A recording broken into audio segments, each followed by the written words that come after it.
In the world of contemporary Irish traditional music, the name Goodman is now a familiar reference point. It can be heard in the conversations of musicians at sessions or as performers introduce their sets on stage. There's a statue of Goodman and festivals and events held in his honour.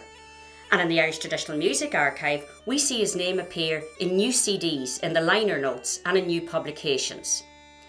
Former director of ITNA, Nicholas Carlin, has referred to this as the Goodman phenomenon. So when someone refers to a Goodman tune, what do they mean? Who and what has sparked the imagination of 21st century musicians and singers? It is the music and songs contained in 6 manuscripts compiled by James Goodman in the southwest of Ireland over 150 years ago. James was born in 1826 near Dingle in County Kerry, in the area known as Corcaguina. He was the third of 9 children born to Thomas and Mary Goodman. The Goodmans were a family of English extraction who were based in the southwest of Ireland since the 17th century and had become fully assimilated into their local Irish-speaking culture. James spoke Irish, he sang, he danced, he played the flute and he learned the uilleann pipes. In 1875, James wrote that they had become almost more Irish than the Irish themselves. The Goodmans were a farming and clerical family. Firstly tutored locally, James then continued on to Trinity College, Dublin in 1846 to study arts and divinity.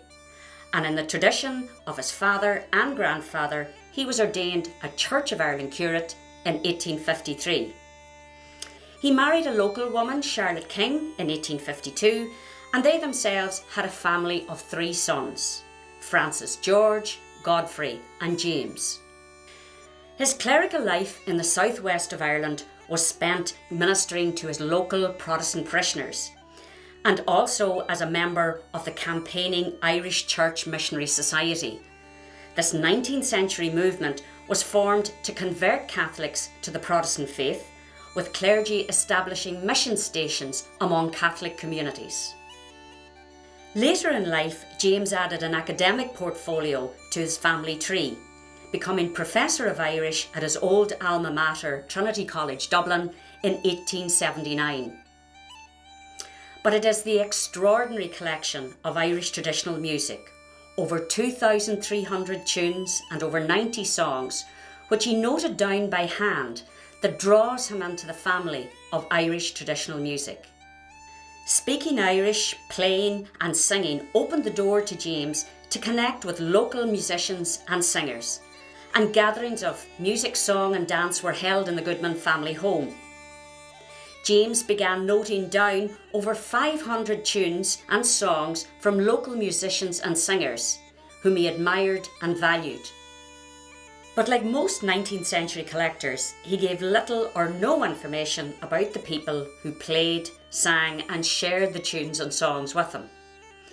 In the manuscripts, James coded these tunes in the margin with the letter K, and evidence now points to K as being the local piper Thomas Kennedy, a convert and lay reader at the Ventry Mission. As James himself said, "I have given here many first-class airs which have never before been noted down that I am aware of." James was also an active member of the 19th century antiquarian network of music collectors, borrowing and swapping manuscripts and books. And so in the manuscripts you'll find tunes copied from Edward Bunting, William Ford, John Edward Pigott and Thomas Moore.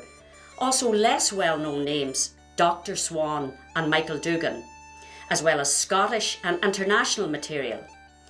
He was in regular communication and fed with manuscripts and books by John O'Daly, the Dublin-based publisher and bookseller. Likewise, Goodman made his own work available to other collectors, notably George Petrie and Patrick Weston Joyce. It is surmised that Goodman created and completed the manuscript collection by 1866.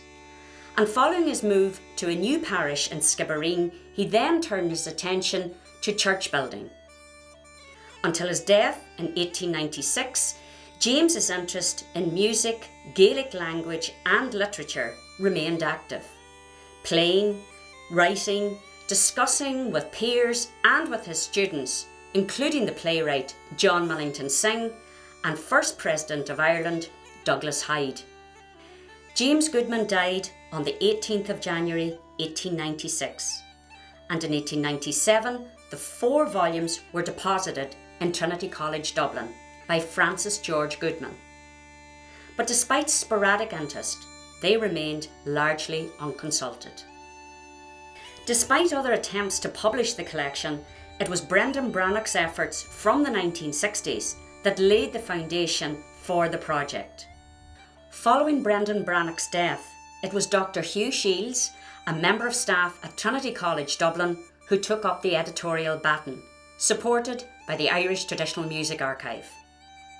Painstaking editorial and transcription work was undertaken, but finally, in 1998, Tunes of the Munster Pipers Volume 1 was published.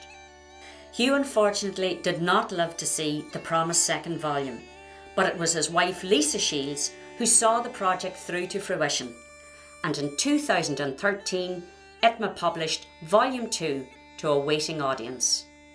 In 2006, at the unveiling of a statue to Canon Goodman, his great-great-grandson Gavin Goodman caused a sensation by announcing the discovery of the lost Goodman song manuscripts.